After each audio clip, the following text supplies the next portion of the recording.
Hey everybody, welcome back to the course. Now, in today's lecture, we are going to look at something which I think a lot of students struggle with, or at least it's something that a lot of students think is very important in the exam, and they're right, and that is paraphrasing and synonyms, trying to avoid the repetition of vocabulary when writing our task 2 essay. So this lecture will talk about how to demonstrate a wide range of vocabulary to make sure that we're achieving band 7 or above in lexical resource. But this lecture will talk about 5 different ways that you can paraphrase. So not just synonyms, but lots of other ways that we can paraphrase as well, so that you should have a great number of different ways that you can paraphrase by the end of this lecture. So the first thing to talk about is the band descriptors. Just a quick reminder here of what the examiners are looking for. If you want to achieve a band 7 in lexical resource, you must use a sufficient range of vocabulary to allow some flexibility and precision. The key word there is range, a sufficient range, not an adequate range, which is band 6, but a sufficient range. So there must be enough range. So to achieve a band 8 in lexical resource, you must use a wide range. So not just enough, but actually more than enough. Show you have a wide range of vocabulary. Basically, the greater your range, the higher your score. So let's get started by looking at paraphrasing tip number 1. And of course, it's the most obvious one, synonyms. Synonyms are basically words which are very similar to other words. Sometimes they mean the same thing, sometimes they're just very similar. So it's important to remember, firstly, that there are many ways that we can paraphrase language. Synonyms are very useful, and this is why a thesaurus can be very helpful when you are practicing. A thesaurus is like a dictionary, but instead of definitions, it just lists similar words or synonyms. Now, if you don't own a thesaurus, you can use an online one. So try it now. Look up the word range and then the word synonym. Range synonyms. What do you find coming up?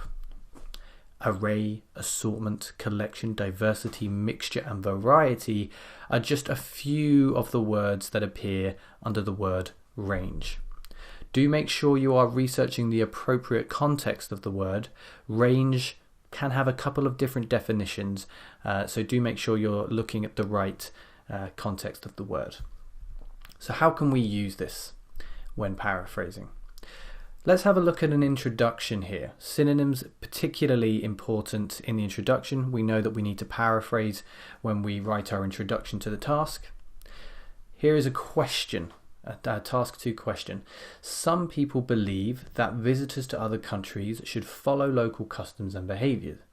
Others disagree and think that the host country should welcome cultural differences. Plenty of words here that we can paraphrase. Let's see how we've done so. Some people think, not believe, but think that tourists, not visitors, but tourists to other countries should abide by, rather than follow, local rules rather than customs and behaviour.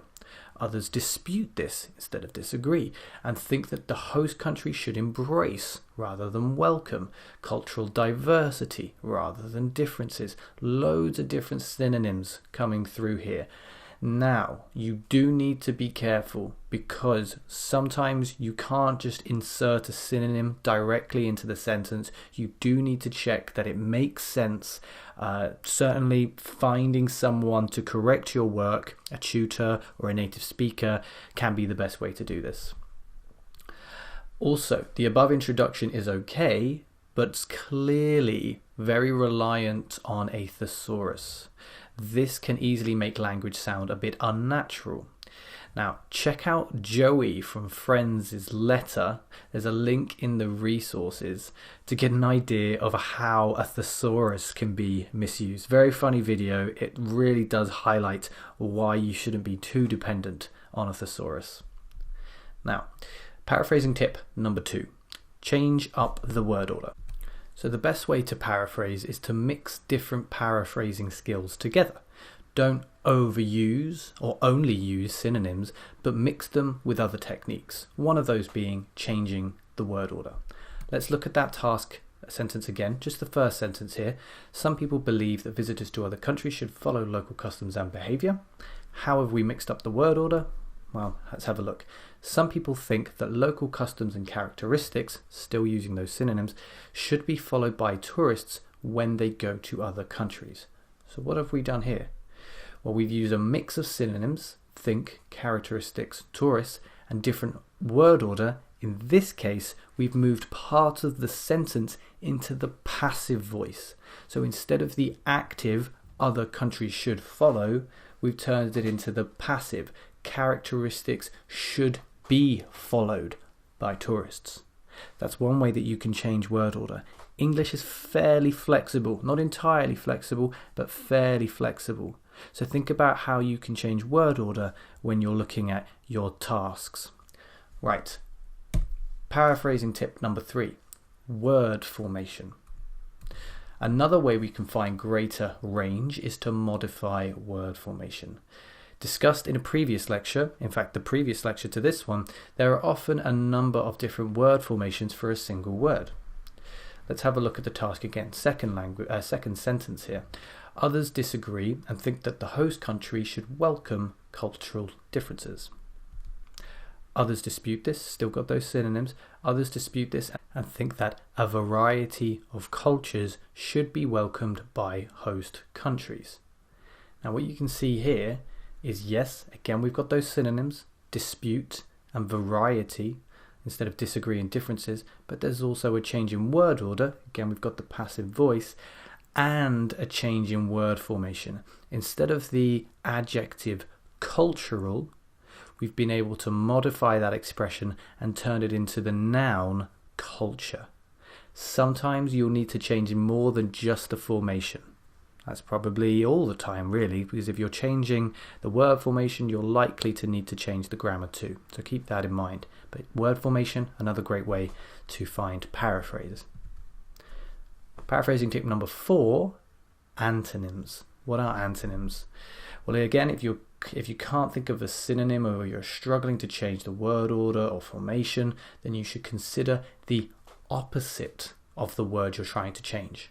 The opposite of a word is called an antonym. A similar word is a synonym. The opposite is called an antonym. Let's look at that first sentence again, or second sentence. Others disagree and think that the host country should welcome cultural differences. Others dispute this and think that the host nation should not reject cultural variety.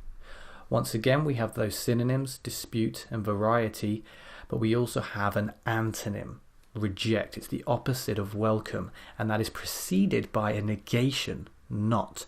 To welcome is to not reject, in a sense, but remember this is not quite as precise as using a synonym. Not rejecting something is not quite the same as welcoming, but it is again another way that you can find something similar in terms of paraphrase. So that's a fourth way. Let's look at a final way we can find opportunities to paraphrase. Thinking outside the box. Now this is not anything particular, but let's have a look at what I mean. Synonyms, sentence reconstruction, and changes in word formation, as well as antonyms, these are all excellent ways of paraphrasing. Sometimes though, it's just useful to completely change the way an idea is communicated while not changing the meaning. Let's have a look at this. These days, more and more people are going to other countries for significant periods of time, either to find a job or to study. New task here. Let's have a look at how I've paraphrased it.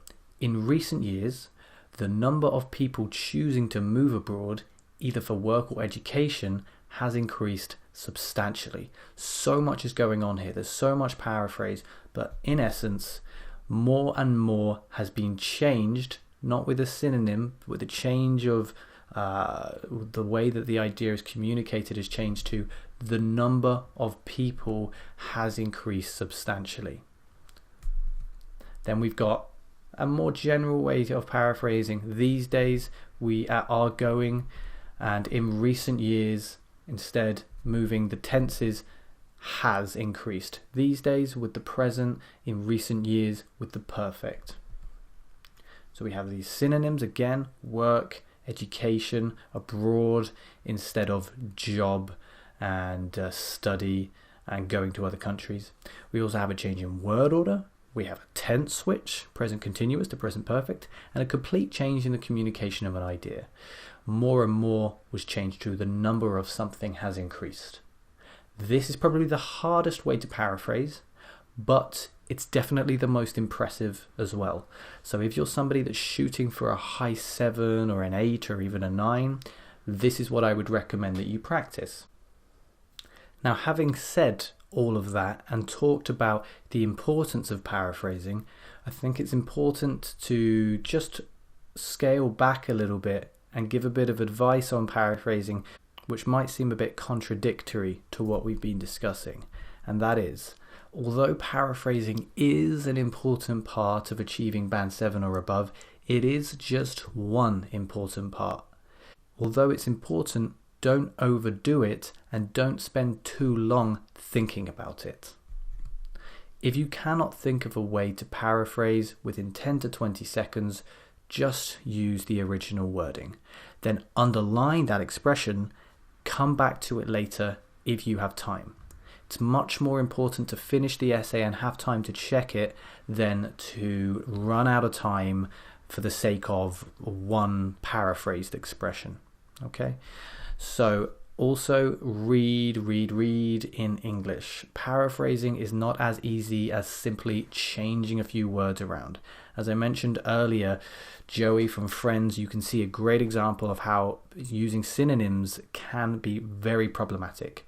If you read lots of English articles, books, novels, etc., you'll see how this natural paraphrasing works. You'll understand collocation a bit better, as we looked at earlier. So don't be like Joey, but do be careful with how you paraphrase.